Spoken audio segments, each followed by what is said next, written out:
نماز پہلی امتوں کو 2 نمازیں، ہمیں 5۔ پہلی امتوں کی مسجد کوئی نہیں، ہماری مسجد۔ پہلی امتوں کی اذان کوئی نہیں، ہمیں اذان ملی۔ اور اذان اتنا بڑا عمل بنا دیا میرے نبی نے کہ آپ نے فرمایا کہ اذان دینے والا قیامت کے دن سب سے اونچے مقام پر کھڑا ہوگا۔ حضرت علی فرمایا کرتے تھے کاش میں اللہ کے نبی سے حسن حسین کے لیے مسجد نبوی کی اذان مانگ لیتا، یہ حضرت علی فرمایا کرتے تھے۔ اور جنگ قادسیہ میں مؤذن زخمی ہو گیا تو اذان دینے کے شوق میں سردار آپس میں الجھ گئے، کہتا میں دوں گا، کہتا میں دوں گا۔ پھر قرہ اندازی ہوئی جس کا نام نکلا اس نے اذان دی۔ حضرت عمر فرمایا کرتے تھے اگر میں امیر المومنین نہ ہوتا، اگر میں خلیفہ وقت نہ ہوتا تو میں مسجد نبوی کا مؤذن بننا پسند کرتا۔ کسی کو اذان نہیں ملی، ہمیں اذان۔ پہلا مؤذن بلال بنا، پہلے مؤذن اللہ نے بلال کو یہ عزت عطا فرمائی۔ دنیا میں یہ ہے اور آخرت میں یہ ہے کہ میرے نبی نے فرمایا کہ جب جنت میں جانے کا وقت آئے گا نا تو جنت کی میرے لیے سواری لائی جائے گی، میں اس سواری پہ بیٹھوں گا تو اس کی جو وہ رسی ہوگی نا وہ ایسے نیچے گر جائے گی، نیچے گرے گی۔ اس رسی کے یعنی اس کی جو لگام ہوتی ہے نا وہ نیچے گرنے کا مطلب ہے یہ ایسے نیچے گر گئی۔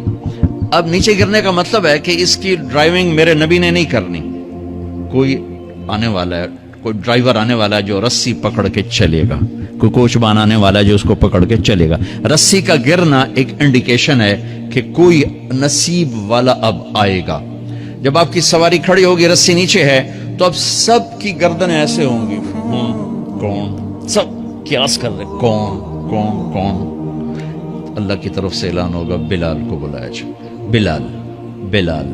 تو بلال آپ کی سواری کی لگام پکڑیں گے اور آپ نے فرمایا کہ سب سے پہلے میں جنت میں جاؤں گا اور بلال میرے ساتھ ہوگا، میری سواری کی لگام پکڑے ہو جائے گا۔ تو ہمیں اذان ملی، کسی امت کو اذان نہیں ملی۔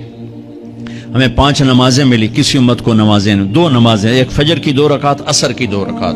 باجماعت نہیں، ان کو اپنی کتاب یاد نہیں، ہمیں قرآن یاد ہے۔ میرے مدرسے میں ایک بچہ اب ماشاءاللہ امریکہ میں وہ پڑھا رہا ہے، اس نے 30 دن میں قرآن یاد کیا۔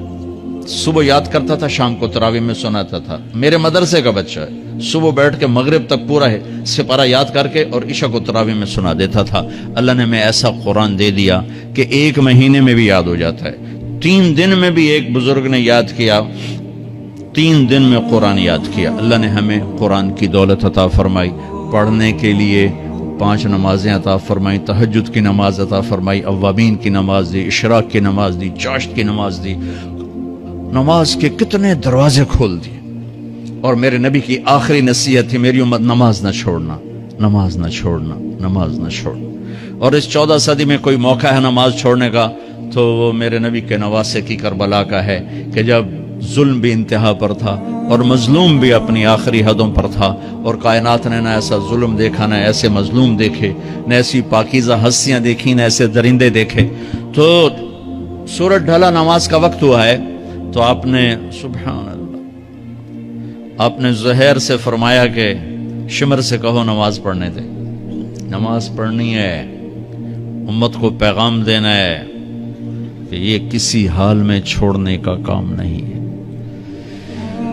تو انہوں نے آگے بڑھ کے شمر سے کہا نماز پڑھنے دو، انہوں نے کہا نہیں نماز نہیں پڑھنے دیں گے، ہماری تلوار چلے گی۔ انہوں نے واپس آ کر کہا جی وہ کہہ رہے ہیں ہم جنگ نہیں روکیں گے، تلوار چلے گی۔ تو پھر یہ نہیں فرمایا اچھا چلو ٹھیک ہے سر دے ہو، فرمایا اچھا آدھے نماز پڑھو آدھے جنگ کرو۔ آدھوں نے نماز پڑھی، آدھوں نے جنگ کی۔ پھر انہوں نے جنگ کی اور پہلوں نے نماز پڑھی، اور عصر سے پہلے سب کے سر کٹ کے نیزوں پہ چڑھ گئے۔ یہ وہ ہستیاں ہیں